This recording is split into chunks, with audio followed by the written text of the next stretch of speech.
নবনিযুক্ত প্রধান নির্বাচন কমিশনার ও অন্য 4 নির্বাচন কমিশনার রোববার শপথ নেবেন। সুপ্রিম কোর্টের জনসংযোগ কর্মকর্তা শফিকুল ইসলাম জানিয়েছেন, রোববার বেলা 1:30টায় সুপ্রিম কোর্টের জাজেস লাউঞ্জে নবনিযুক্ত প্রধান নির্বাচন কমিশনার ও অন্যান্য নির্বাচন কমিশনারদের শপথ অনুষ্ঠিত হবে। প্রধান বিচারপতি সৈয়দ রেফাত আহমেদ শপথ পাঠ করাবেন।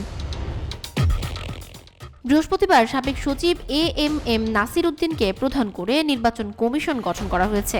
একই সঙ্গে আরও 4 নির্বাচন কমিশনার নিয়োগ দেওয়া হয়েছে। 5 বছরের জন্য নিয়োগ পাওয়া এই কমিশনের ওপর থাকবে পরবর্তী জাতীয় সংসদ নির্বাচন আয়োজনের ভার।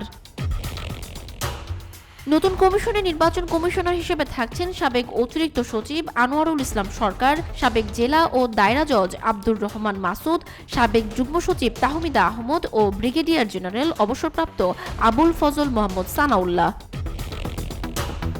সার্চ কমিটির প্রস্তাব করা নামের তালিকা থেকে রাষ্ট্রপতি মোহাম্মদ শাহাবুদ্দিন এ 5 জনকে প্রধান নির্বাচন কমিশনার ও নির্বাচন কমিশনার হিসেবে বেছে নেন।